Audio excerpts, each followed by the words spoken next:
अस्सलाम वालेकुम। मैं Hanif Mohammad programme Justuju with healthy lifestyle के साथ डॉक्टर शबाना नाज और डॉक्टर नसरुल्लाह राना साहब के साथ आपकी खिदमत में हमेशा की तरह हाजिर, बेहतरी के लिए। सलाम हो वीनस को, सलाम हो हमारी पूरी टीम को, और सलाम हो डॉक्टर शबाना और डॉक्टर नसरुल्लाह साहब को। अच्छा, इससे पहले के टॉपिक पे हम बात करें, इलेक्शंस की आमद है इंशाअल्लाह ताला हुक्म रब्बी से, नेचुरली या फिर किसी और के हुक्म से 8 तारीख को इलेक्शन होंगे। और ये इलेक्शन, इसमें हम सब की बहुत बड़ी जिम्मेदारी है। अगर हमारी बात की जाए तो, आवाम की बात की जाए तो बहुत बड़ी जिम्मेदारी है। और यहाँ हमने सोच समझ के इसका इस्तेमाल करना है, ज़ातियात पे नहीं। ये देखना है कि क्या उनका माजी रहा है और उसी के बिहाफ पे आगे उनको काम करना चाहिए या उनको मौका देना चाहिए या नहीं देना चाहिए। अपनी ईमानदारी से दे वोट, कोई परेशानी वाली बात नहीं है। अल्हम्दुलिल्लाह इंतज़ामात सारे कर लिए गए हैं, काम भी सारे हो ही गए देखा जाए तो। लेकिन आप अपना वोट ज़रूर दें, ये हमारा फ़र्ज़ है और ये बहुत बड़ी ज़िम्मेदारी है। इसके अलावा तो खैर अब प्रोग्राम की तरफ हम आते हैं, और आज हम बात करेंगे मलेरिया और नमोनिया के लिए बारे में, क्योंकि आजकल ये बहुत फैले हुए हैं। ऐसा ही है डॉक्टर साहब? तो मैं चाहूँगा कि मेरे बारे में कहा गया है, डॉक्टर शबाना जी कहती हैं कि आप बहुत बोलते हैं, तो मैं बोलता हूँ हम बोलेगा तो बोलोगे कि बोलता है। तो हम बात करते हैं डॉक्टर शबाना जी से। अस्सलाम वालेकुम डॉक्टर, कैसे हैं आप? मैं ठीक हूँ, वालेकुम अस्सलाम। अच्छा, मैं हमेशा कहता हूँ, लेकिन रियली बिलीव इट और नॉट, आज माशाल्लाह बहुत बहुत बहुत फ्रेश नज़र आ रहे हैं। अल्लाह आपको नज़र बद से बचाए। Thank you very much.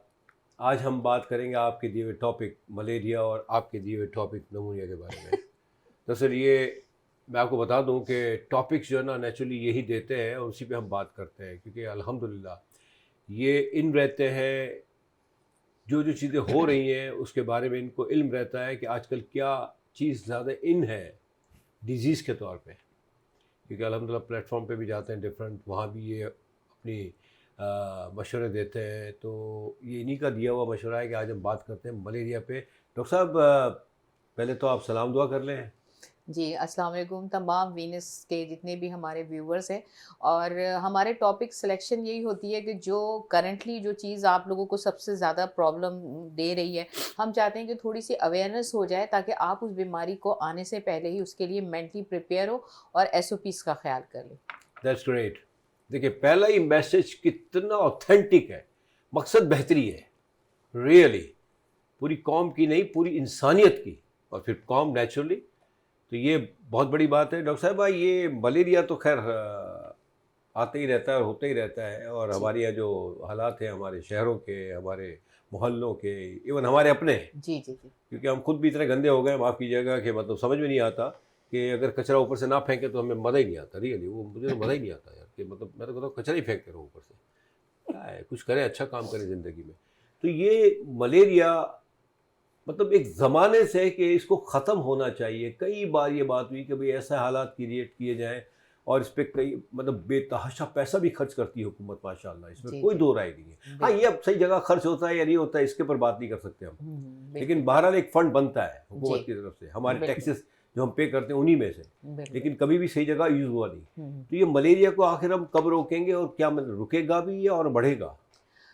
देखिए, बिस्मिल्लाहिर्रहमानिर्रहीम, सबसे बड़ी बात ये है कि कोई भी बीमारी अगर आपने उसको रोकना है तो सफाई, जैसे हमारे हुँ। मज़हब में निस्फ़ ईमान है। हाँ, हाँ, हाँ। तो बहुत सारी ऐसी बीमारियां हैं जिनका ताल्लुक सफाई से है। अगर हम अपनी सफाई के मामले में थोड़े से, जैसे आपने कहा कचरे के मामले में, और अपनी जो हाइजीन का, पर्सनल हाइजीन का भी ख्याल करें, अपनी फैमिली की हाइजीन का ख्याल करें, तो काफ़ी हद तक हम इन बीमारियों से बच सकते हैं। हुँ। जहाँ तक मलेरिया का ताल्लुक है, आप सबको पता है मलेरिया मच्छर के काटने से होता जी। है। और अमूमन ऐसा होता है कि जो बारिशों के बाद, जुलाई के बाद, जून जुलाई के बाद बारिशें होती हैं, और उसके बाद जो पानी खड़ा हो जाता है आपके घरों के बाहर, आपने देखा होगा बहुत छोटे छोटे तालाब हैं और गड्ढे भरे हुए होते हैं, गटर का पानी बाहर निकल रहा होता हुँ। है। तो ये सारी चीज़ें खुली होती हैं, इन पे मच्छर जो हैं वो अंडे दे देते हैं। यही मच्छर जब रात में जो है हमें काटते हैं तो जाहिर सी बात है मलेरिया तो होना है। दिन में जो है वो डेंगू के वार शुरू हो जाते हैं, और रात में जो है ये वाला मच्छर, मलेरिया का मच्छर जो है वो आपको डैमेज करता है। तो ये इसके लिए सबसे बेहतरीन चीज़ तो ये है रोकने के लिए कि आप मलेरिया का जो है वो जो गंदगी है, स्पेशली अपने घर के इर्द गिर्द जो पानी खड़ा हुआ है उनको आप ड्राई रखें, साफ़ रखें और सफाई का ख्याल रखें, कचरे को जलाएं। और जैसा हम हमेशा कहते हैं, चूना वगैरह जो है वो थोड़ा सा आप उसके साइड पे लगा दें, वो भी एक जो है वो हाइजीन का एक बेहतरीन जरिया है। अच्छा, आपने बड़ी सी बात की कि नॉर्मली ये जो छोटे छोटे तालाब बनते हैं ये बारिशों के बाद बनते हैं। जी जी जी। हम जब कहीं भी देखते हैं, अगर हमारे यहाँ तो खैर अल्लाह ताला आफियत वाला मामला फरमाए, हमारे यहाँ तो गटर ही इतने उबल रहे होते हैं कि वो छोटे छोटे तालाब बने हुए होते हैं। और अफसोस होता है, दुख होता है कि माँ बाप कैसे हैं कि बच्चों को छोड़ा हुआ है उन पानी में, उस पानी में बच्चे नहा रहे होते हैं। ऐसे ही डॉक्टर साहब? जी, अस्सलाम वालेकुम जी व्यूअर्स। और मेरी अभी बारी आई है और मेरा तारुफ भी नहीं कराया आज स्टार्ट में, भूल गए मेरे ख्याल में अनिल डॉक्टर साहब। नसरुल्लाह राणा। इस वक्त जो है आप सर, आप 9:30 एक बजे सेकंड, ये एक सेकंड, प्रोग्राम सर, एक स्टार्ट सेकंड, हो एक गया सेकंड, है। बाद देखिए में। अब नहीं स्टार्ट हो सकता। नहीं नहीं नहीं नहीं, मैं ये कहूँगा कि आप किसी तारुफ के मोहताज है ही नहीं, मैं क्यों करवाऊँ? आज भूल गए, असल में आज किसी सोच में मुब्तला हैं। आज हनी मोहम्मद साहब भूल गए कि मैं भी साथ बैठा हूँ। तो इस वक्त देखिए 9:30 बजे, मैं जैसे जिक्र करता हूँ हमेशा, हफ्ते का दिन है, 9:30 बजे आप मेरा ज़रूर इंतज़ार करते हैं, मुझे पता है, क्योंकि मुझे ये भूल सकते हैं, मुझे पता है आप नहीं भूलते। और thank you very much viewers, thank you sir आपका भी, नहीं, इट्स ओके। बहुत शुक्रिया। और आज क्योंकि मलेरिया की बात हो रही है, और मलेरिया जो है बलूचिस्तान की तरफ बहुत ज़्यादा है इस वक्त। बलूचिस्तान हमारा बहुत बड़ा रकबे के लिहाज से हमारा सूबा है, और उसके अलावा आबादी थोड़ी कम है लेकिन कंपैरेटिवली, लेकिन उसके अल्लाह ने उसको नेमतों से भी बहुत नवाजा है। उन नेमतों को जब दे रहा है अल्लाह ताला, तो ज़ाहिर है कि इतना वसी रकबा है, उसको कंट्रोल करने के लिए एफसी जो फोर्स है, हमारी लॉ इन्फोर्समेंट एजेंसीज़ हैं, वो भी काम कर रही हैं, क्योंकि हमारी दहशतगर्दी। और रिसेंट अभी सुनने में आया है कि भारत जो है, जो इंडिया, तो उसकी तरफ से भी बहुत ज़्यादा सहूलतकारी, हमारे ही लोग कुछ ऐसे हैं जो दहशतगर्द हैं, तो ज़ाहिर है कि आम लोग तो नहीं करते।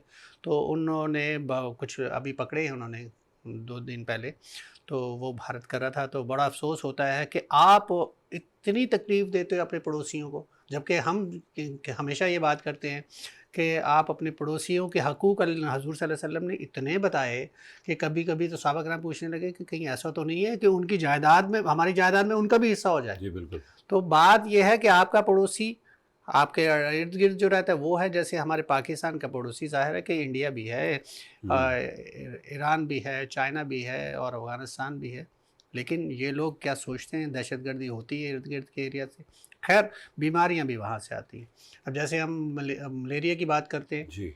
ये तो वाटर बॉर्न डिजीज़ है। हमारे बारिश होती है, क्योंकि मौसम उधर सर्द है, तो बारिशें भी होती हैं, तो तालाब जैसे आपने कहा बन जाते हैं, तो पानी खड़ा रहता है, तो उस तरह होता है। लेकिन जब हम बात करते हैं कि आप पोलियो की, तो पोलियो आपके इर्द गिर्द जितने भी ममालिक है, स्पेशली आपका अफ़गानिस्तान है, वहाँ से आपके पोलियो जो है वो बहुत ज़्यादा है, क्योंकि वैक्सीनेशन जो है उन एरियाज़ में नहीं होती।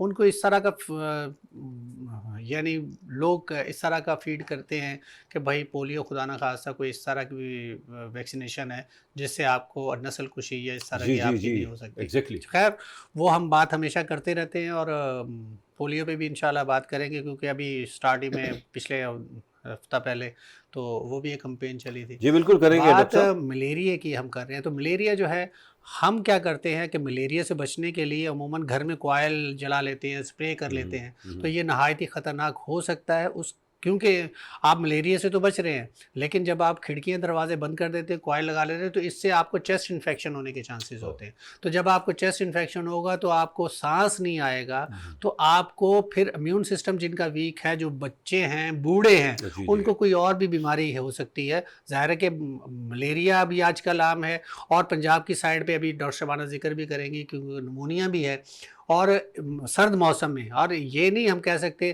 क्योंकि इस वक्त बलूचिस्तान में बहुत ज़्यादा ठंडक है, तो ठंड वाले एरिया में नमूनिया के चांसेस भी हो सकते हैं। डॉक्टर साहब, थैंक यू वेरी मच। आपने एक बड़ी सी बात की कि दहशतगर्दी और भारत या पिछले दिनों ईरान की तरफ से भी कुछ हुआ था। लेकिन सर, जो सबसे मेजर जो मैं समझता हूँ वो ये है कि इसमें हम हमारा कसूर है। हम एक नहीं है, हमारे में से ही लोग जो है बिकते हैं। आई एम सॉरी टू से, सहूलतकारी उसी को। हाँ, वो आपने बड़ी सी बात की। तो हमारे अपने लोग ही हैं, हम उन्हीं को थोड़ा सा उनका माइंडसेट बनाएं उनको सहूलतें दें, उनको उनको उनके जो हुकूक हैं वो दें, तो ये चीज़ें नहीं होंगी। दुनिया देखें ना, भारत हमसे बहुत बड़ा है, लेकिन काफ़ी हद तक संभला हुआ है। कितना बड़ा है सर? 150 करोड़ की आबादी है, ये कहते हैं डॉक्टर साहब, 150 जी करोड़ की ऑलमोस्ट। तो खैर बहरहाल, हाँ हम ही हैं, हमें अपने आप को ठीक करना होगा। बिलीव इट और नॉट, नथिंग, कुछ भी नहीं है। हमारी कौम तो माशाल्लाह इतनी इतनी इतनी ताकतवर है, ईमान की ताकत जो किसी में भी नहीं है। तो अल्लाह ने बड़ा करम किया हुआ है, हमें अपने आप को ठीक करना होगा, जिसके लिए हमें कोशिश करनी होगी। कोई भी आके कुछ नहीं कर सकता हमारा, जब तक हम घर के लोग जो है ना एक ना हो। प्लीज़ एक कौम बन जाए। डॉक्टर साहिबा, बातें बहुत हुई और बलूचिस्तान की भी बात हुई और बारिशों की बात थोड़ी बहुत हो गई। हमारे यहाँ तो बारिश हुई नहीं, कराची में नाले कहाँ से बनने लगे, आई मीन सॉरी, ये तालाब कहाँ से बनने लगे? देखें, तालाब तो हमारे गटर, हमारे पाइपलाइन, सीवरेज हाँ का पानी वगैरह। अच्छा, ये जो हम बात करते हैं मच्छरों की, ये जी, आप देखें, इसके लिए ज़रूरी नहीं है ना कि आपके बारिश हो, आपके गटर का पानी उबल रहा है, गंदगी है, घरों का पानी बाहर इकट्ठा हो रहा है। मच्छरों के लिए, अफजाइश के लिए हम एक या मीडिया प्रोवाइड कर रहे होते हैं। और आपको पता है, ये जो है जो मलेरिया की जब हम बात करते हैं, मलेरिया इतना ख़तरनाक बीमारी है, आमतौर पर लोग इसको बहुत सीरियस नहीं लेते। इसमें होता ये कि ये आपके लीवर यानी जिगर के ऊपर और आपके खून के लाल खलिए आरबीसीज, उनके ऊपर ये इफ़ेक्ट करता है। और इफ़ेक्ट करने के अलावा फिर इसका जो इन्फेक्शन है, बाज़ दफ़ा तो ये है कि एक हफ्ते, जैसे आपको मच्छर ने काटा, एंटर हुआ, आपके इंक्यूबेशन पीरियड 4 to 5 डेज़ है, लेकिन उसके बावजूद इसका इन्फेक्शन एक हफ्ते से लेके 1 महीने तक, और बाज़ औक़ात ये इन्फेक्शन जो है वो 1 साल तक आपके खून में रहता है। और आपको मालूम है कि जब ऐसा पर्सन जिसके खून में इन्फेक्शन 1 साल तक रहा है, और अमूमन ऐसा होता है कि जब ऐसे लोग जो है ब्लड ट्रांसफ्यूजन करते हैं या ब्लड डोनेट करते हैं, तो ये इन्फेक्शन उनके ज़रिए उस इंसान तक पहुंच जाता है जिसको ब्लड दिया जाता है। इसीलिए कहते हैं कि प्रॉपर जो है वेरिफिकेशन बहुत इंपॉर्टेंट है, जब इसके स्क्रीनिंग होनी चाहिए जब ब्लड दिया जाता है। और फिर इसका ये भी है कि मलेरिया एक ऐसी, अगर प्रेग्नेंट लेडीज़ हैं तो प्रेग्नेंट औरत के जो बेबी है अभी जो डिलीवर नहीं हुआ, उस तक भी ये मलेरिया जो है वो ट्रांसफ़र हो सकता है। इसीलिए कहा जाता है कि मलेरिया जो है वो, इसके लिए आपने बहुत एहतियाती तदबीर करनी होती हैं और आपने इसका प्रॉपर ट्रीटमेंट लेना होता है। और इसकी जो साइन सिम्टम्स हैं, आप सबको पता है कि सर्दी के साथ, कपकपी के साथ जो है वो बुखार आता है, उल्टी आ सकती है, मोशन हो सकते हैं, जोड़ों में दर्द हो सकता है, मसल्स में पेन हो सकता है। ये ऐसी जो है अलामात अगर आपको ज़ाहिर होती हैं और आपके इर्द गिर्द मच्छर हैं, गंदगी है और आजकल आउटब्रेक हुआ है, तो आप इसके लिए फ़ौरी तौर पे अपने डॉक्टर से रुजू करें और कोई भी जो है इसमें लापरवाही ना करें। डॉक्टर साहब बहुत सी बात करते हैं हम हमेशा कि देखें, बीमारी को आप एक दिन तक तो आप देख लें, आप अपनी तौर से जो इमीडिएट आपके पास जो अवेलेबिलिटी है नॉलेज की ना, जी, जी, लेकिन वो बड़ी लिमिटेड होती है नॉलेज, बिल्कुल, हाँ, क्योंकि वी आर नॉट डॉक्टर, आम सही। आदमी डॉक्टर तो नहीं है, आप लोग तो माशाअल्लाह। हम्म, हम हमेशा कहते हैं कि प्लीज़ फॉर गॉड सेक आप डॉक्टर से रुजू करें। देखें, बड़े बड़े हादसे हो जाते हैं, मैं आपको क्या बताऊँ, अभी रिसेंटली एक बहुत बड़ा हादसा हुआ है सर हमारे ख़ानदान में। वाइफ के मामूदत भाई की बेटी की शादी हुई 2.5 महीना पहले, और मतलब 8 दिन पहले या 10 दिन पहले उनको कुछ नज़ला, ज़ुकाम, खांसी और हो रही थी और बुखार भी था। सैटरडे को वो दावत में भी गए हैं, पिछले सैटरडे को, आज सैटरडे, पिछले सैटरडे को। अच्छा, संडे को उनकी तबीयत कुछ ज़्यादा बिगड़ गई, तो डॉक्टर को दिखाया, तो डॉक्टर ने कहा नहीं यार, आप इनको लियाकत ले जाइए, कुछ समझ ही नहीं आ रहा केस। जब लियाकत ले गए तो डॉक्टर ने कहा कि जिंदा कैसे है ये, तो अच्छा, खून ही नहीं है, खून नहीं है। खून नहीं है, यानी अनबिलीवेबल। और फिर ओह, जितना भी खून उनको चढ़ाया गया, या हय्य या कय्यूम, वो नाक से और कान से बाहर निकल oh my God, and he expired day 2 day before. अभी शादी को मतलब बात यह है कि हमारी लापरवाही, मैं समझता हूँ, खैर वो तो मौत का वक्त मुकर्रर है, हम बीइंग अ मुस्लिम हम सबका ये एक अकीदा है, लेकिन प्लीज़ फॉर गॉड से, आपको ज़रा सा भी लगता है ना कि एक दिन आप एक गोली उतारें, जैसे शाम को हुआ है तो उतार के नेक्स्ट डे आप डॉक्टर को कंसल्ट करें, आप खुदा के वास्ते। देखिए, इतने बड़े बड़े हादसे हो जाते हैं, माँ बाप पे क्या गुजर रही होगी उस बच्ची पे, शी इज़ हार्डली 18, उनके माँ बाप पे क्या गुजर रही होगी। तो ये चीज़ें हमारी इसमें थोड़ी सी कोताही होती है, हम खांसी को बड़ा ईजी लेते हैं, आपने कहा ना, देखें मलेरिया को बड़ा ईजी लेते हैं, ये चीज़ इतनी ईजी नहीं है, हमें इन चीज़ों को समझना होगा। फिर खुदा के वास्ते देखिए, ये प्रोग्राम इस तरह इसलिए किए जाते हैं कि अवेयरनेस आए आपको, बाकी मतलब अगर आप सुनी अनसुनी करते तो कोई फ़ायदा नहीं है, क्योंकि ये लोग डॉक्टर शबाना नाज और doctor Nasrul, they are very busy, believe it और नॉट, ये बेहतरी के लिए आते हैं। और खुदा के वास्ते अपना भी ख्याल रखें, अपने इर्द गिर्द के लोगों का ख्याल रखें। यहाँ लेते हैं छोटा सा ब्रेक, ब्रेक के बाद इंशाल्लाह फिर आते हैं, प्लीज़।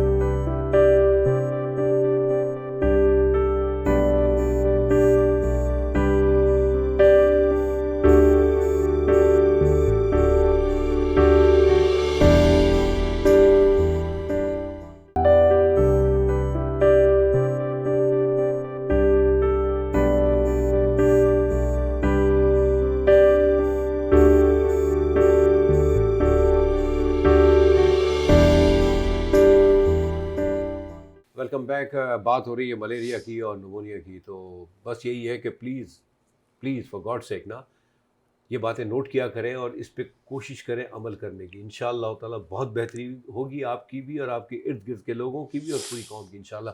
डॉक्टर साहिबा ने बड़ी काफ़ी बात की है मलेरिया के बारे में। पहले हम थोड़ा इसको कवर कर लेते हैं कि मलेरिया होने की वजह तो बड़ी आम सी है कि गंदगी है। आई मीन बेसिक तो वही है ना, गंदगी है। वही वही रात को आके हमें काटते हैं और फिर इससे बीमारियां। अच्छा, मलेरिया में क्या ऐसा है कि अगर मुझे मलेरिया हो गया तो आपको भी एक्सवाइज किसी और को भी लग सकता है? ऐसा होता है मलेरिया में जी बिल्कुल या ऐसा हो मच्छर ही सकता है। काटे? जी, मच्छर ही काटेगा और जिसको मलेरिया है अगर उसको मच्छर ने काट लिया और फिर उसी फैमिली के मच्छर ने, तो फिर वो दूसरे को काटेगा तो ट्रांसफ़र हो जाएगा। ऐसा भी है। और दूसरी बात ये है कि हम वाटर बॉर्न डिजीज़ की बात करते हैं, तो जब वाटर बॉर्न डिजीज़ की बात करते हैं तो उसमें मलेरिया है, डेंगू है, टाइफाइड है, या इवन कि कोरोना भी हम वाटर बॉर्न डिजीज़ में कह सकते हैं, इसलिए कि जब हम पानी को ढक के नहीं रखते, जो एक दूसरे को छींक चली जाती है, तो वो भी आपके ज़ाहिर है कि इस वाटर के थ्रू भी फैल सकता है, जी जिसमें किसी ने पानी पिया होगा तो हेपेटाइटिस भी हो सकती है। तो ये सारी चीज़ें वाटर बॉर्न डिजीज़ का मतलब ये है कि आपके अनहाइजीनिक कंडीशंस में जो चीज़ें रखी होती हैं, आप उसे सफाई सुथराई की जब काम नहीं करते, जैसे डॉक्टर शबाना ने शुरू में कहा सफाई निस्फ ईमान है, तो जब आप साफ़ सुथरी चीज़ें नहीं रखते तो वहाँ आप दावा देते हैं बीमारियों की। तो सबसे पहले तो बात यह है। अब बात यह है कि अब डेंगू भी है, फॉर एग्जांपल एक माहौल में आपको मलेरिया भी है, टाइफाइड भी है, तो डॉक्टर की यहाँ स्मार्ट डायग्नोसिस होनी चाहिए।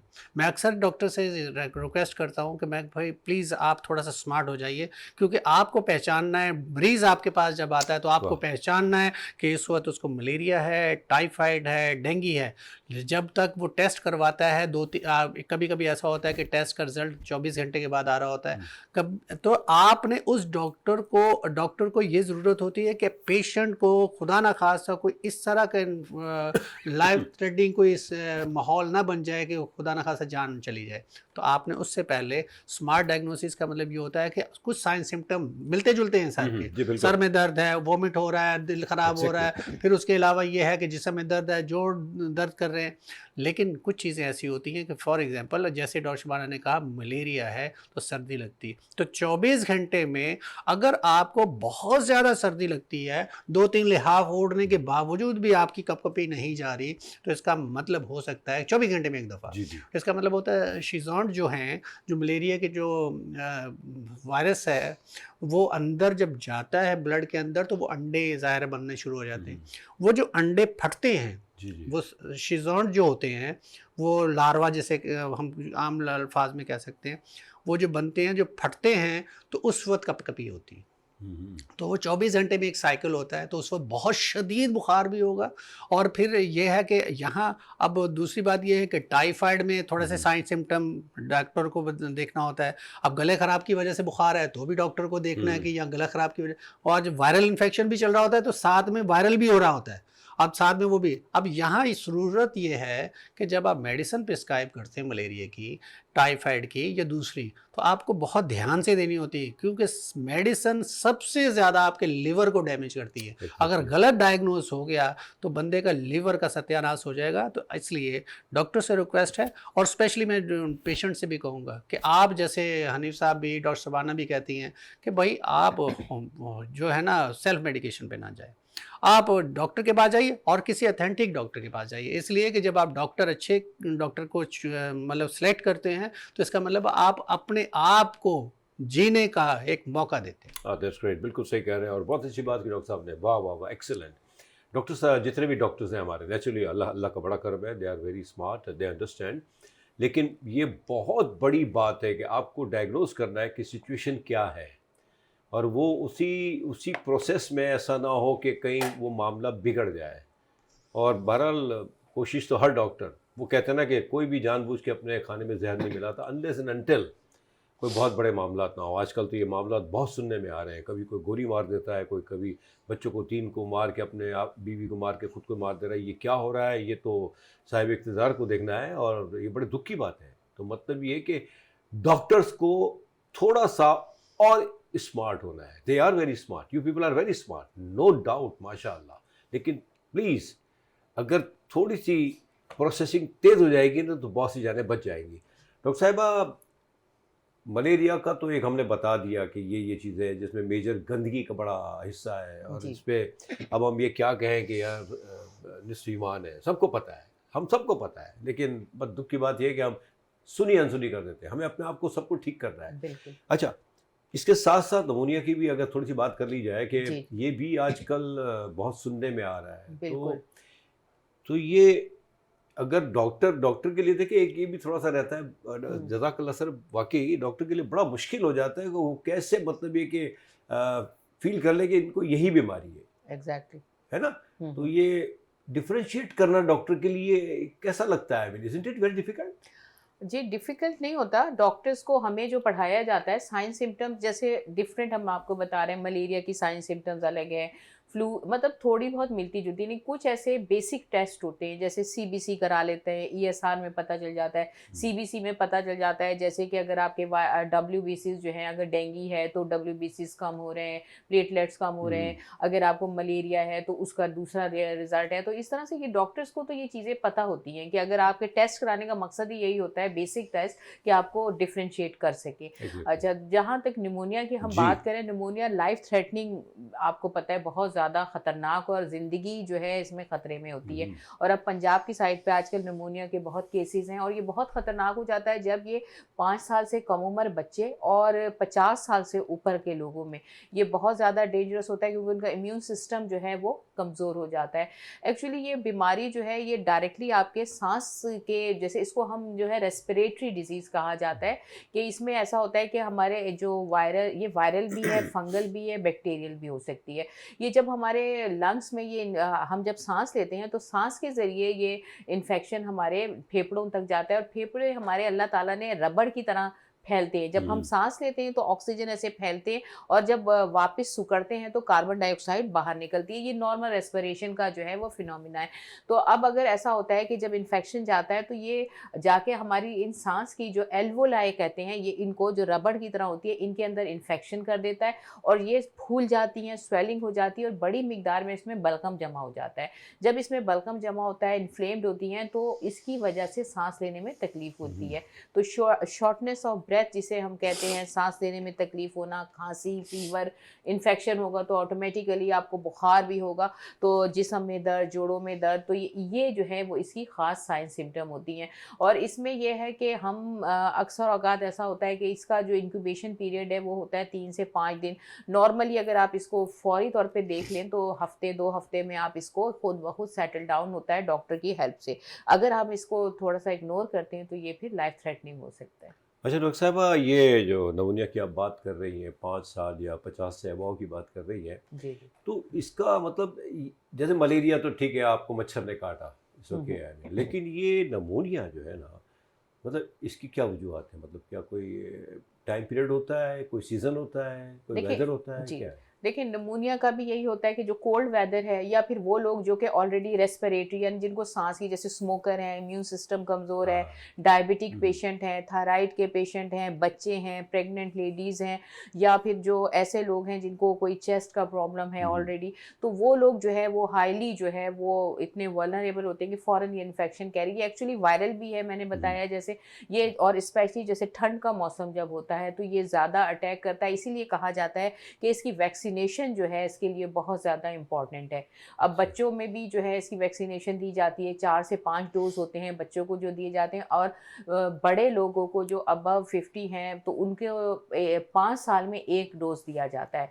उससे ये होता है कि आपका इम्यून सिस्टम भी बूस्ट होता है, इसके साथ-साथ आपने अपने इम्यून सिस्टम को भी बूस्ट करना होता है, एसओपीज़ को फ़ॉलो करना होता है, स्पेशली ये जो सर्दियों का मौसम होता है उसमें ये इन्फेक्शन होता अच्छा डॉक्टर साहब, ये खैर मैं विद ड्यू रिस्पेक्ट, वरना फिर जी, ये जी। शिकायत करते हैं ना हमेशा की तरह, sir sorry, sir sorry.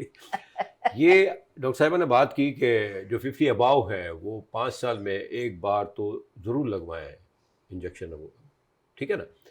Question ये है कि वो लोग जो मतलब किसी वजह से वीक हैं, कि या हर एक को लगवाना है, या ऐसी अवेयरनेस कभी मेरी उसमें तो गुजरी नहीं कि ऐसा होता है, गवर्नमेंट की तरफ से हो या मतलब अपनी तरफ से खुद लगवाएं, या क्या है मतलब प्रोसीजर? देखिए, पहले तो ये है कि एक पहले बहुत ही इम्पोर्टेंट डॉक्टर शबाना ने एक पॉइंट रेज़ किया है। जी। वो ये है कि वेदर जो है बहुत ज़्यादा कोल्ड होने की वजह से, क्योंकि ये हम जो नमूनिया की बात कर रहे हैं ये पंजाब साइड पे बहुत ज़्यादा केसेस हैं। परसों तरसों तक तो ये तकरीबन 8,500 केसेस हो चुके थे। फिर उसके अलावा अब बहुत ज़्यादा हो जाएंगे जिसमें बच्चे हैं 2 साल से कम।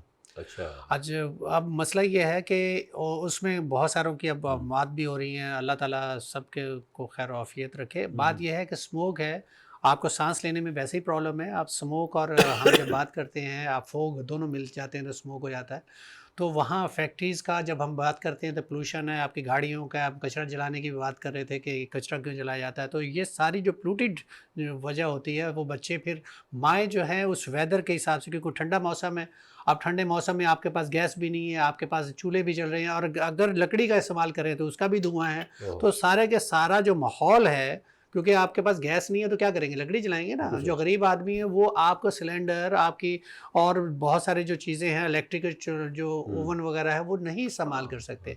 गरीब आदमी ज़ाहिर है लकड़ी इस्तेमाल करेगा, तो जब धुआं होगा तो पोल्यूटेड एरिया हो जाएगा, तो सांस लेने में प्रॉब्लम होगी। सांस, आपको ऑक्सीजन तो पहले ही नहीं मिल रही क्योंकि फोग थी। हम्म, तो जब ऑक्सीजन नहीं मिल रही तो आपके फेफड़ों को तो ऑक्सीजन चाहिए ना। जी बिल्कुल। तो फिर ज़ाहिर है कि उनको फेवरेबल जो है, आपके नमूनिया के जो वायरस होता है उसको फेवरेबल आपको माहौल मिल जाता है।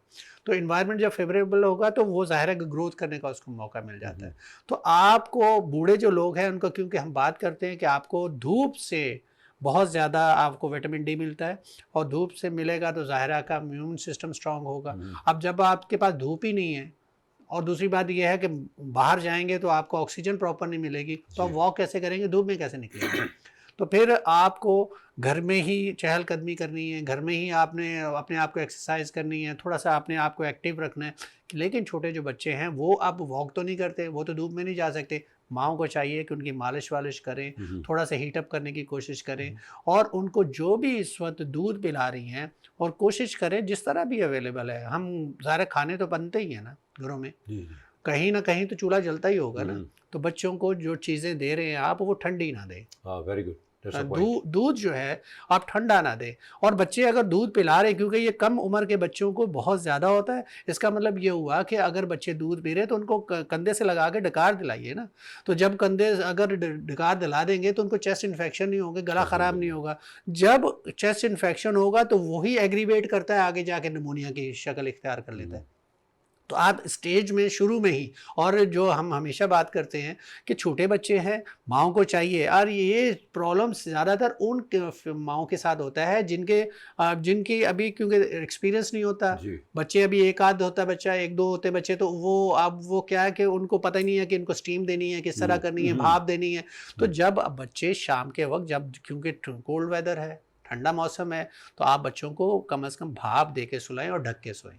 डॉक्टर साहब वैसे तो खैर कराची में हमने देखा है कि वो जॉइंट फैमिली वाला सिस्टम नहीं है, मतलब फ्लैट सिस्टम आ गया है, बड़ा लिमिटेड होता है, तो फिर वो बंटना शुरू हो जाते हैं। और लेकिन पंजाब या हमारे इंटीरियर सिंध में भी, KPK में, बलूचिस्तान में, वहाँ तो अल्हम्दुलिल्लाह अभी भी जॉइंट वेंचर चल रहा है, मतलब फैमिली एक साथ रहते हैं, और ये बड़ी अच्छी, बहुत अच्छी बात है ये अल्हम्दुलिल्लाह। क्योंकि वहाँ हमारे बुजुर्ग होते हैं, वो गाइड करते हैं जी कि बिल्कुल। देखिए इस तरह से करें, बच्चों को यूँ यूँ करें। जो डकार की आपने बहुत अच्छी बात की कि ये वाकई ये चीज़ें तो अब शादी हुई आपकी, बट अगर आपके पास सीनियर्स आपके बैठे हुए हैं, सास ससुर, माँ बाप, वॉट एवर द केस में भी, वो गाइड करते हैं इन चीज़ों में, ऐसा ही है ना। बिल्कुल। और चीज़ सॉरी, जी जी देखिए डकार अगर नहीं दिलाएंगे तो बच्चा वोमिट करता है ना। आप देखें अक्सर जी। माँ बाप की ये शिकायत होती है कि बच्चे जो हैं वो वोमिट कर देते हैं, दूध निकाल देते हैं। तो ये स्टार्ट है एक्चुअली इन्फेक्शन का। तो जब आपका गला ख़राब होगा, नाक बंद होगी, तो ना तो वो प्रॉपर ऑक्सीजन ले पाता है। तो जब ऑक्सीजन प्रॉपर नहीं ले पाएगा तो ज़ाहिर है दूसरे इन्फेक्शन स्टार्ट हो जाते हैं, खांसी शुरू हो जाएगी, चेस्ट इन्फेक्शन शुरू हो जाएगा। फिर आप घर में बहुत सारी टोटके जो हैं इस्तेमाल करना शुरू कर देते हैं। आप डॉक्टर के पास जाइए। जी जी, बिल्कुल बिल्कुल बिल्कुल, डॉक्टर के से कंसल्ट करें। और यहीं हम एक छोटा सा ब्रेक लेते हैं, ब्रेक के बाद इंशाल्लाह वापस आते हैं। आप कहीं जाइएगा मत प्लीज़।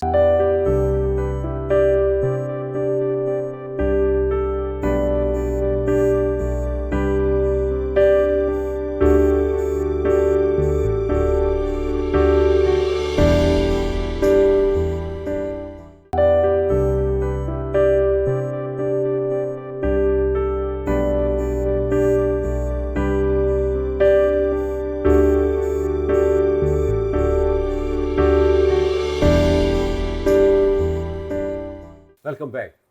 बात हो रही है अब नमोनिया की। पहले थोड़ी बातें हुई, बल्कि काफ़ी इंफॉर्मेटिव बातें हुई मलेरिया के बारे में। उम्मीद है इंशाअल्लाह ताला आपने नोट कर लिया होगा, जो मेजर है वो सफाई, अगर हम देख लेना तो हमारे इर्द गिर्द के माहौल इंशाअल्लाह ताला बहुत अच्छा हो जाएगा। हाँ, कचरा जलाने की जो बात की थी डॉक्टर नसरुल्लाह साहब ने, कि हमारे यहाँ तो मुझे लगता है कि बहुत ज़्यादा है कचरा जलाने की बीमारी। कराची में तो कचरा भी बहुत है, लोग भी बहुत हैं, और अल्लाह का शुक्र है सिर्फ कचरा ही जल रहा है, लोग अभी बाकी हैं। पंजाब की तरफ मैं समझता हूँ कि ये चीज़ें नहीं हैं। वहाँ बाकायदा जब मैं गया था किसी काम के सिलसिले में, तो वहाँ कॉन्ट्रैक्ट दे दिया गया है किसी बाहर की कंपनी को कचरा जमा करने की और रखने की और रीप्रोसेस करने की। यानी तो अब हम बात करते हैं डॉक्टर शबाना जी के नमूनिया और वैक्सीनेशन की आपने बात की, तो आपने कहा कि सीनियर्स जो हैं 50 अबाव वो 5 साल में एक दफ़ा लगाएं, और बच्चे, तो क्या ये वैक्सीनेशन स्पेशली जो बच्चे हैं, अभी इन्होंने डॉक्टर साहब ने कहा कि काफ़ी अमवात हुई है छोटे बच्चों की, और ये जी। बड़े दुख की बात है हम सब के लिए ना, कि हम पता नहीं हम कहाँ हैं, हम दुनिया कहाँ जा रही है, हम कहाँ हैं, दुनिया एग्जैक्ट आगे जा रही है, शायद हम इतनी रफ्तार से पीछे जा रहे हैं। यानी तो वैक्सीनेशन के बारे में गाइड करें, क्योंकि ये बड़ी इंपॉर्टेंट बात है कि नमूनिया की भी, इवन मलेरिया की भी वैक्सीनेशन लगती है, एम आई राइट, जी समथिंग लाइक जी दिस। जी तो इसके बारे में आप गाइड करें कि कितनी, एक दफ़ा या जी। ज़िंदगी में 2 दफ़ा, 4 दफ़ा, 6 दफ़ा, और किस वक्फे में? देखिए, जहाँ तक ताल्लुक है बच्चों का, तो सबसे पहले तो जो ईपीआई का इम्यूनाइजेशन का जो प्रोग्राम है उसको फॉलो करना है। सबसे इम्पॉर्टेंट जो बच्चों को बेसिक्स जो वैक्सीनेशन है, आपने उसको जो है वो उनकी जैसे काली खांसी की जो वैक्सीनेशन है वो बहुत इंपॉर्टेंट है। और दूसरी जो सबसे इम्पॉर्टेंट है सब जी। वैक्सीनेशन है वो ये है कि आप जो साल में जो हमारी कोल्ड फ्लू की जो इन्फ्लुएंजा की वैक्सीन है जो हर साल आपको अक्टूबर नवंबर के मंथ में लगती है, वो भी बहुत इंपॉर्टेंट है। वो हर साल जो है वो आपको लगवानी होती है, चाहे बूढ़े और बच्चे, बल्कि उनको बहुत ज़्यादा इंपॉर्टेंट है क्योंकि उनका इम्यून सिस्टम कमज़ोर होता है। तो निमोनिया से बचने के लिए एक तो निमोनिया वैक्सीनेशन बहुत इंपॉर्टेंट है, और दूसरे उसके साथ साथ आपने इसकी इन्फ्लुएंजा की वैक्सीनेशन कराएं। और फिर जो बच्चों के अंदर जो उनकी जो बेसिक जो उनकी वैक्सीनेशन है उसको आप प्रॉपर तरीके से करें, एसओपीज़ का ख्याल रखें, उसके साथ साथ जो है उनका इम्यून सिस्टम स्ट्रॉन्ग करें। और जैसा भी आपको गाइडलाइन दी गई, स्मोक है, फोग है, वो चीज़ें जो कि आपके रेस्पिरेटरी सिस्टम को जो सांस लेने के अमल के अंदर तकलीफ दे हो सकती हैं, आपने उन चीज़ों से बचना है। अच्छा, वेरी गुड। डॉक्टर साहब, एक बात बड़ी अच्छी आपने बात की, उससे एक बात मेरे जहन में आई है कि बच्चों के कुछ बचपने के कुछ प्रोसेस होते हैं वैक्सीनेशंस के, जी जी राइट? जी जी जी। तो वहाँ माँ बाप को बड़ा केयरफुल रहना पड़ता है। एग्जैक्टली। उनकी वो गलतियाँ बिल्कुल। आगे जाके बच्चों को डिस्टर्ब करती है, कुछ ऐसा ही है ना? बिल्कुल, वही वही मैं कह रही हूँ कि वो जो वैक्सीनेशन है वो बहुत इंपॉर्टेंट है। उसमें काली खांसी है, डिप्थीरिया है, ये सारी चीज़ें जो है आपको पता है, जब आपका इम्यून सिस्टम कमज़ोर होता है, एक बीमारी होती है, एक से फिर दूसरी, दूसरे से फिर तीसरी, हम्म, क्योंकि हमारी बॉडी लिंक्ड है एक दूसरी चीज़ों से। अगर आपके लंग्स ख़राब होंगे, ऑटोमेटिकली जो है वो आपको चेस्ट इन्फेक्शन होगा, फिर आपके जो है वो साइनस का अगर प्रॉब्लम है वो बढ़ जाएगा, आँखें जो हैं वो इन्फेक्शन करेंगी, वो मतलब इस तरह से ये सारी चीज़ें एक दूसरे से लगी हुई होती हैं। फिर दवाएँ खाते हैं, स्टमक आपका डैमेज हो सकता है, स्टमक के बाद फिर अगर आप एंटीबायोटिक्स ले रहे हैं, आपके लीवर के ऊपर इफ़ेक्ट आता है, भूख के ऊपर इफ़ेक्ट आता है, बहुत सारी चीज़ें, किडनी आपका लोड ले रहे होते हैं। तो हमें चाहिए कि हम बेसिक छोटी-सी चीज़ें उनके ऊपर ही मतलब केयर करें और बेपरवाही ना करें। Very good. ये छोटे बच्चे जो होते हैं ना, उनके पेरेंट्स के लिए बड़ा अच्छा मैसेज है रियली। जो शुरू के वैक्सीनेशन होते हैं, एक बार प्रोसेस है पूरा, और डॉक्टर उनको बताते हैं। रियली देखिए, सब कुछ बताया जाता है, इसके बावजूद भी अगर हम गलती करते हैं तो माफ़ कीजिएगा, बहुत बड़ी बात है। यानी इतनी लापरवाही, उससे हमारे ही बच्चों की जाने जाती है। 9 महीने संभालना, फिर आगे 1 2 साल 3 साल, अल्लाह अकबर। डॉक्टर साहब, अब वैक्सीनेशन से मुझे पोलियो के बारे में भी ख्याल आया, हमने नमूनिया की बात भी काफ़ी कर ली। सर, ये भी एक बड़ा इंपॉर्टेंट वैक्सीनेशन है। शुरू में आपने बात की थी ना कि मतलब ये कुछ इलाकों में तो इसको बिल्कुल ऑब्सलीट कर देते हैं, मना करते हैं, और वही बात करते हैं कि पता नहीं क्या है, नस्ल कुशी है, वट एवर द केस में भी। तो सर, इसके बारे में बताएं कि उसका असर आगे जाकर बच्चों पे क्या आता है और क्या होता है, मतलब जो हैंडीकैप बच्चे होते हैं। जी, वो तो हमने सबने देखा है। बात यह है कि उनसे कोई शादी नहीं करता, उनको कोई नौकरी नहीं देता, और आप खुद ही सोचिए कि किस कौम में नहीं है पोलियो के केस। आपने अपने इर्द गिर्द भी देखा होगा, अपने ख़ानदान में भी देखा होगा, पोलियो तो है, इसी तरह आपने मलेरिया भी देखा होगा, आपने डेंगू भी देखा होगा, आपने सारा कुछ देखने के बावजूद आपको वैक्सीनेशन जब साल में करवानी है तो बहुत सारे लोग उसको बॉदर ही नहीं करते। आपके पास पोलियो के ड्रॉप लाने की टीम आती हैं, आप पोलियो के ड्रॉप्स नहीं पिलाते। या तो आपकी मसरूफियत ऐसी है या फिर जान के आप ऐसा करते हैं। तो जान के ना कीजिए, क्योंकि आपका बच्चा है, कल को आप ही का बच्चा अगर माजूर होगा तो आप ही को तकलीफ़ होगी।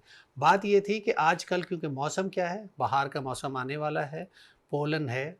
और जब पंजाब साइड में हम क्यों बात कर रहे हैं, पंजाब साइड पे इसलिए बात कर रहे हैं कि वहाँ जब फसलें कटती हैं, थ्रेशर लगते हैं, तो जो उसकी इन्वायरमेंट में जो उसका बुरादा या कहना चाहिए जो पोलन उड़ता है, तो वो पूरे के पूरे माहौल को ख़राब करता है, जो सांस लेने में, और क्योंकि फोग भी है और सांस लेने की वजह से आप, क्योंकि आपने देखा है कि मैं पोलन की बात इसलिए कर रहा हूँ क्योंकि मौसम आने वाला है और स्टार्ट भी हो गया है, फूल निकलेंगे नए नए, फिर उसकी वो पोलन की वजह से आपको होता ये है कि आपके सांस की बीमारी बढ़ जाती है। तो क्योंकि इन्फेक्शन होता है, आपको दमे का, आपको सांस की एलर्जी कंडीशंस ये बढ़ जाती है। तो ये उन्हीं लोगों को बढ़ती है जिनका इम्यून सिस्टम वीक होता है। तो आपने इम्यून सिस्टम को स्ट्रॉन्ग करना है, लेकिन ऐसे मौसम में मास्क का इस्तेमाल करना है, क्योंकि आप अपने आप को प्रोटेक्ट कीजिए। क्योंकि अगर आपकी प्रोटेक्शन इसलिए भी इम्पॉर्टेंट है क्योंकि आपकी फैमिली आप पे डिपेंड करती है। That's great sir. अच्छा, एक बात जहन में आई मेरे कि पिछले 10 15 20 साल से हम ये महसूस कर रहे हैं या सुन रहे हैं कि बहुत ज़्यादा फोग हो रही है पंजाब में। अब तो कराची का भी हाल आप देख रहे हैं, क्योंकि यहाँ तो कोई खेती बाड़ी वाला सिलसिला है ही नहीं ना सर। पता नहीं हम कहाँ कर रहे हैं, मुझे नहीं पता खेती बाड़ी, लेकिन कराची में तो कहीं खेती बाड़ी तो नहीं हो रही ना उस पैमाने पे जो पंजाब में जो ज़मीन है उनके पास और जो वो बेनिफिट दे रहे हैं। क्वेश्चन ये है सर कि ये फोग 15-20 साल में एकदम से कैसे निकल आई कि आप खेती बाड़ी कर रहे हैं? हम तो शुरू से ही, हम जब आज़ाद हुए थे तो ये एग्रीकल्चर कंट्री कहलाई जाती थी, ऐसा ही है ना सर? बात ऐसा है कि अब क्योंकि इंडस्ट्रियल एरिया, इंडस्ट्रीज़ बढ़ गई हैं और ये अच्छा, अभी एक रिपोर्ट भी आई है, वो जो वर्ल्ड हेल्थ ऑर्गेनाइजेशंस है उन कुछ सर्वेज हुए हैं, एक चाइना ने भी सर्वे करके दिया हमें, जो इंडिया की तरफ से भी कुछ फैक्ट्रीज़ का हमारी तरफ, क्योंकि वहाँ की हवा इस तरफ को आ रही, लाहौर साइड की तरफ ठंड से, में या हाँ, तो वो भी उनका स्मोक जो है वो, सॉरी, उसका जो धुआं है वो हमारी तरफ आ रहा है। तो एक तो फैक्ट्रीज़ का बढ़ जाना, और प्लस ये है कि हमारी लॉ एंड ऑर्डर सिचुएशन जो है वो इस तरह ख़राब है कि हम जिन गाड़ियों को जो धुआं देती है उन गाड़ियों को रोड पे आने ही क्यों देते हैं। फिर बात यह है कि हमारे पहले अब नहीं, तो कचरा, ये माफ़ कीजिएगा, बात काट रहा हूँ, ये तो आप सोर्स ऑफ इनकम कम कर रहे हैं लोगों की, इस तरह कैसे कर रहे हैं आप? मतलब ये तो ज्यादती, तो ये ऐसी बात सोर्स ना ऑफ करें ना। इनकम तो बहुत सारी कम होगी। फिर आपके डॉक्टर्स की भी नहीं, डॉक्टर को छोड़े ना, वो तो तो पढ़े बंदा लिखे बीमार हैं। होगा, तो बंदा बीमार होगा तो डॉक्टर के पास ही आएगा सर, ना। तो पढ़े लिखे डॉक्टर हैं, उनकी बात ना करें ना आप, लेकिन आप अनपढ़ लोगों की जो बने हुए होते हैं ऑर्डर के, उनकी उनकी सोर्स ऑफ इनकम का क्या होगा? मतलब ये तो बड़े मतलब देखें, बहुत दुनिया में, अभी मैं यूके में था तो वहाँ उन्होंने बाकायदा पुरानी गाड़ियों को एक एरिया में जाने के लिए 12 पौंड रखे हुए हैं, if you enter that area, क्योंकि आप एंटर होंगे आप पोल्यूट करेंगे एरिया को, तो उन्होंने, अब लोग परेशान हो गए। तो देखिए सर, कानून इज़ वेरी इंपॉर्टेंट। आपने बड़ी अच्छी बात की कि मतलब इस तरह की चीज़ें अगर कानून वाले अगर करवाना चाहें और करें ना, तो कसम खुदा की कोई चीज़ नामुमकिन नहीं है। ये आपको भी पता है, सबको पता है, कचरा जलाना की वजह से हो रहा है सब कुछ। ये बातें देखिए नाजरीन, हम जो बात कर रहे हैं, आप बहुत सारी बातें आप सुनते हैं, इसमें 90% चीज़ें आपको पता है, पता होने के बावजूद भी फिर क्यों होता है? बस सर, ये क्या बताएं कि अब हमारे पास 2 मिनट रह गए हैं, तो वक्त हमें क्यों नहीं वक्त छूट देता? जिस तरह लोग दूसरी छूटें लेते हैं, मतलब हम प्रोग्राम करने वालों को भी छूट होनी चाहिए। हमारा ना एहतसाब होना चाहिए, ना हमारे पर वक्त की कोई वो होनी चाहिए, पाबंदी का आप करते रहे, 24 घंटे प्रोग्राम ही करते रहे। डॉक्टर साहिबा, मैसेज को अगर आप, वैसे तो खैर माशाअल्लाह, अल्लाह खुश रखे आप जी, दोनों बस को। मैं यही कहना चाहूँगी कि हम लोग इतने परेशान होते हैं और हम दूसरों को ही ब्लेम करते हैं, लेकिन एक छोटी सी बात है, ख्वाहिश से नहीं गिरते फल झोली में, ख्वाहिश से नहीं गिरते फल झोली में, वक्त की शाह को मेरे दोस्त हिलाना होगा, कुछ नहीं होगा अंधेरों को बुरा कहने से, कुछ नहीं होगा अंधेरों को बुरा कहने से, अपने हिस्से का दिया खुद ही जलाना होगा। पाकिस्तान जिंदाबाद। वाह वाह वाह, बहुत बड़ी बात। देखिए, ये आज ये कम बोली है थोड़ा सा मेरे और डॉक्टर साहब की निस्बत, लेकिन जो बोली है वो देखें आप, खुद से करना होगा, रियली हम सबको खुद से करना होगा। डॉक्टर साहब, एक छोटा सा मैसेज आप भी दे दें सर, आप बड़ा दे दें, चले आपको छूट है आज, आपको छूट मिल गई। मैं तो ये कहूँगा कि देखिए हम अब सबसे पहले तो अपना ख्याल रखें। आप अपना ख्याल रखें इसलिए कि आप अपनी जब खुद तंदुरुस्त हैं तो आप दूसरों का ख्याल रख सकेंगे। दूसरों से मुराद आपकी फैमिली है, दूसरों से मुराद आपके माँ-बाप हैं, बच्चे हैं, और आपके इर्द-गिर्द जो का माहौल आप ही ठीक रख सकते हैं। क्योंकि अगर आप अपने घर का कचरा बाहर फेंकेंगे तो वो अल्टीमेटली वो सारा धुआँ आपके घर में भी हाँ, आएगा। तो तकलीफ़ अगर दूसरों को देंगे तो वो तकलीफ़ आपके घर भी आएगी। अगर बाहर का माहौल बीमार करेंगे तो आपके बच्चे भी उस माहौल से बीमार हो सकते हैं।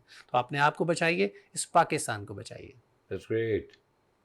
बहुत शुक्रिया डॉक्टर साहब, थैंक यू वेरी मच। और जवाना जी, ये प्रोग्राम आप ही लोगों का है, बस हमने ख्याल करना है, वैक्सीनेशन वक्त पे लगवानी है, बच्चों की स्पेशली, प्लीज़ जो बच्चे छोटे हैं हमारे, बाकी बहुत बड़ी जिम्मेदारी है, लेकिन ये 2-3 साल का जो प्रोसेस होता है इसको आप प्लीज़ फॉलो करें एज़ पर डॉक्टर इंस्ट्रक्शन, ठीक है ना। वैक्सीनेशन इन टाइम, 5 साल से पहले और 50 साल से ऊपर जो लोग हैं वो भी मतलब अपना चेकअप करवाते रहें। अब वही बात है कि इलेक्शन की आमद है, प्लीज़ फॉर गॉड सेक अपने वोट का सही इस्तेमाल कीजिएगा। इसमें आने वाले 5 साल का आपने फ़ैसला करवाना है अपने वोट के ज़रिए। अल्लाह ताला हमारे इस प्यारे मुल्क को आबाद रखे, नज़र बद से बचाए, और जितने भी दुश्मनान पाकिस्तान है अल्लाह ताला उनको हिदायत दे, अगर हिदायत पाने वालों में से, वरना उनको अपनी नस्लों के साथ गर्क कर दे। Thank you very much. अपना बहुत ख्याल रखिएगा। नेक्स्ट प्रोग्राम में एक अच्छे टॉपिक के साथ फिर हाजिर होंगे। अपना बहुत ख्याल रखिएगा। अल्लाह ने के बाद।